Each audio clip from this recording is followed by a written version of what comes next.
Hey guys, it's Lynn from G&P Custom Fabrications. Today get back on Rat Duallie. I think it's been over a month since I pulled the motor out.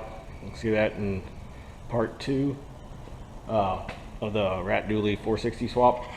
Okay, I went ahead and off camera had cleaned up my mess a little bit, got the transmission out, got the headers out of the way. What I'll be focusing on today is pulling all the wires back through the firewall and get this area cleaned back up. And my big challenge is this. All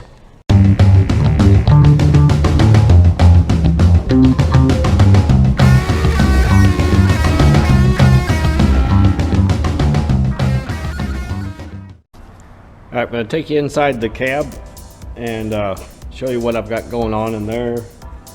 And part of this is kind of, I don't want to say embarrassing, because I had grand schemes on how I was going to do all this, and it seems like it always gets messed up. But I'm going to show you my wiring, and don't laugh and don't tear me up on it, because I'm going to do better this time. I've redone this truck 3 times, pulling all the wires out, redoing them, and they always end up like this again. So I've got a better plan this time, but I'll show you what we're working with.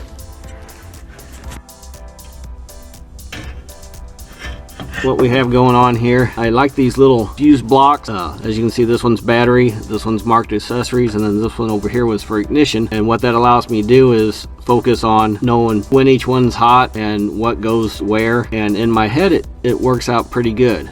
As far as wiring goes right now, it's been a hit or miss. So since I'm going to be doing the fuel injection wiring and using the different instrument cluster, I'm just going to pull all this out.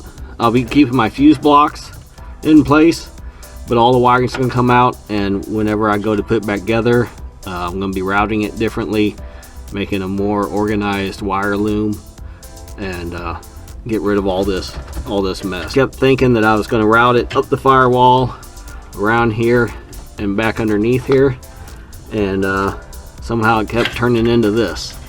And this is what I don't want, and this is what I don't want. So I'm gonna get started. I'm not gonna, well, I guess I could do a high speed of all that being tore apart. That might be entertaining, we'll see. But yeah, I'm not even gonna pay attention to where all the wires came from, because it's not gonna matter, because they're all gonna be replaced and ran new and all that. So let's see, a little GoPro down there. I'll just start pulling wire.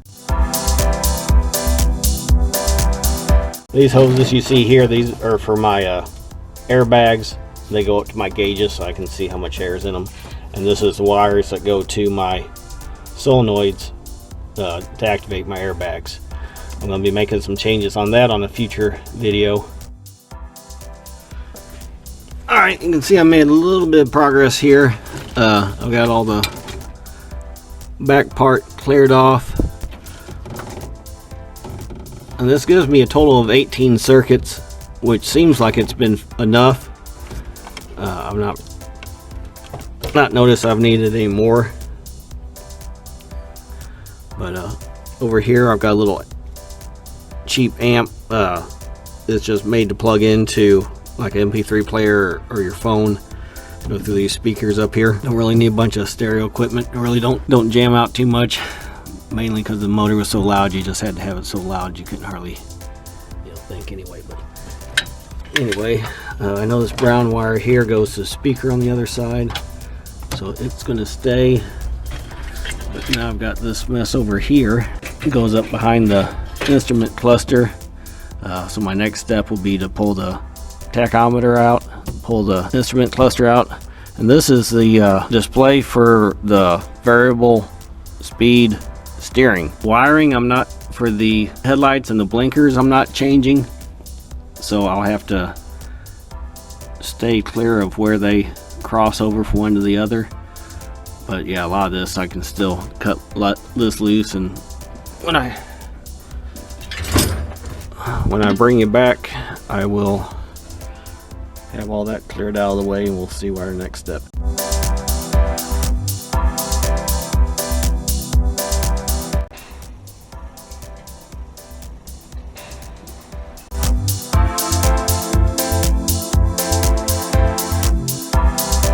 Something I came up with when I was first building the truck. I used the tilt steering wheel that was, I think, in the original donor truck, the 86 Ford, but it was all wore out and wobbly, and I knew I needed the angle to be up more, so I basically took the locking mechanism out of the tilt, eliminating the loose parts, the pivot part, and welded these couplers onto it to where I could anchor it tight. So now it's a locked tilted steering wheel, which gives me the angle that I'm comfortable with driving, instead of having to run the steering down through the floor and then have to angle it 3 or 4 times to get it to the box. Got the tachometer loose. Tachometer was a swap meet find. And I don't remember exactly how this comes out. So, oh, looks like it just pushes out. Okay. I know I need to disconnect the pedometer cable. Wires for the light. The source wire for the dash lights.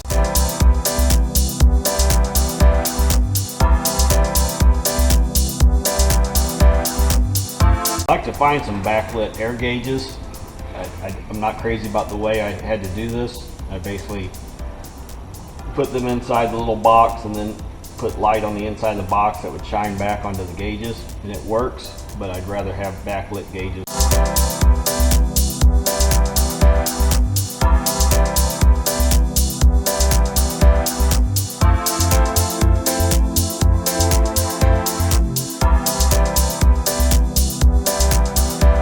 And one thing I was trying to do better on this video is actually face the camera when I'm talking and not talk with my head turned, because you can't hear me. So I apologize for anything I just said. That was to the horn. I don't currently have a horn. I had one of those Uga horns, and I thought it suited sketchy better than Rat Duallie. So, and I am thinking of doing air horns. Since I have an air system anyway on it, I might as well do them and mount them up underneath the hood. So when you raise the hood, they're up there on top. But until then, I just have a wire.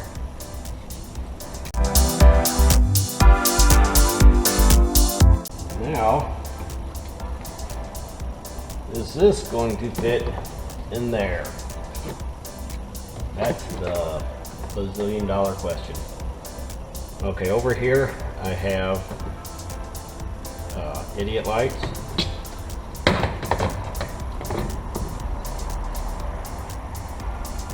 Over here I have idiot lights.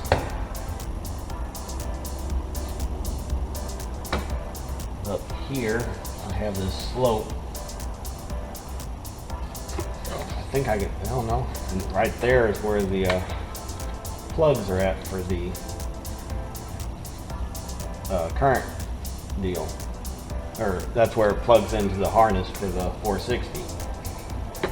So I really need to have all that in place. That's going to be the issue. That's what's going to kill me. Right there is my wiper motor. And that's going to keep me from setting back in there where it needs to be. Now, another option would be I build a box, come off the dash, come up with it, maybe do a whole new custom dash. That seems like a lot of work. I really want to use this gauge cluster though, so to figure it out if at all possible.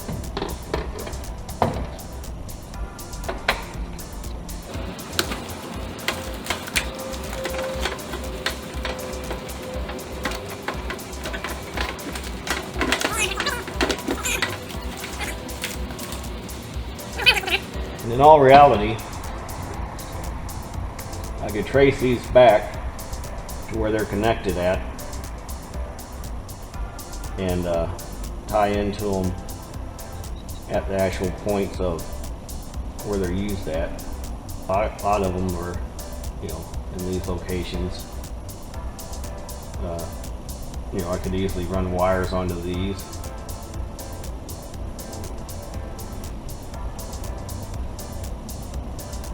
Runs on that. Same over there.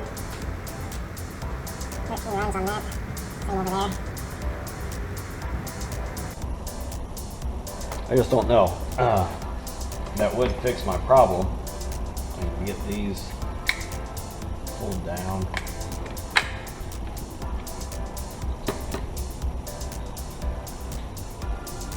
Or maybe if I pull those off.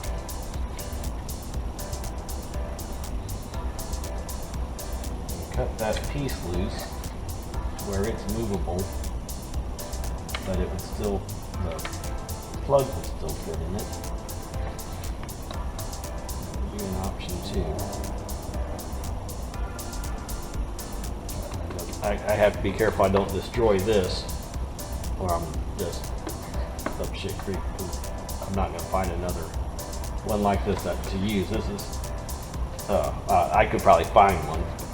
I just don't have that time to redo crap like that. This is actually out of the RV, which makes it, you know, it's just a simple unit. I don't know. Maybe they use them in everything. Or use them in a lot of things. I don't know. It may be counted. But yeah, I'm gonna have to think on that one. I know it can be done. I just don't know if I want to go down that rabbit hole.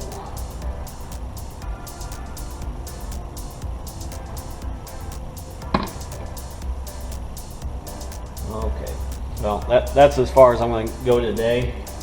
The next video, I will have something figured out with this.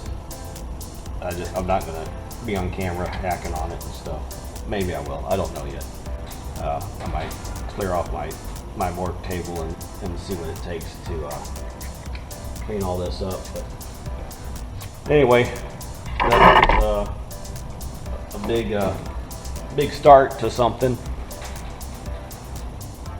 You can kind of see, you know, I could buy painless wiring for hundreds of dollars, and you know, I could just screw it in and everything's labeled, and I just hook everything up and be good to go. But I don't like, you know, and maybe that's my downfall on a lot of things. I'd rather spend 12 hours trying to make this work than spend $500 on something I can finish out in an hour. I just stubborn that way, and cheap. So, and I enjoy it. I mean, I like the challenge of making things, doing things the hard way. Doing things the hard way. I like doing things the hard way. I'm just cheap that way. I don't like spending money when I know there's a way around it. I guess I kind of, the whole life hack thing really speaks to me on trying to get by doing things ways that nobody else does it or whatever. But anyway, that's gonna be a wrap for today. I hope there's something usable in all this. I need to give a shout out to Canadian Bubba. I hope I got that right. I'll put a link to his page down below. He was the only person, or the first person, that has mentioned the hummingbirds in my video. And if you don't know about the hummingbird, then shame on you. And I want to thank a buddy of mine, co-worker, friend, Mike Copeland. He's got the channel Driveway Dreams, and I'll double check that, make sure I got it right. And I'll put a link for his page too. Go check it out. He's got a new Dodge Charger, Hellcat, I believe, and he talks about things he's experiencing with it, things little driveway mods that he's been doing to it. It's really interesting stuff. So go check him out, subscribe to his page, check out the Canadian Bubba, subscribe to his stuff. He does a lot of random garage stuff, kind of like I do. And so yeah, that's it. I don't feel like I got a lot accomplished on this video, so hopefully I edited it down short enough, but leave enough in to keep you interested. So anyway, this is Glenn for G&P Custom Fabrication, living the dream till the freaking phone rings. Thanks for watching.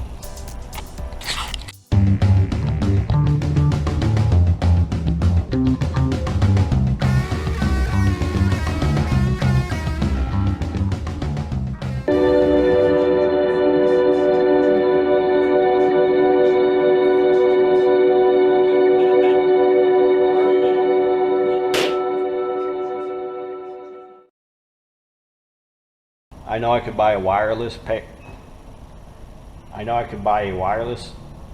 or no,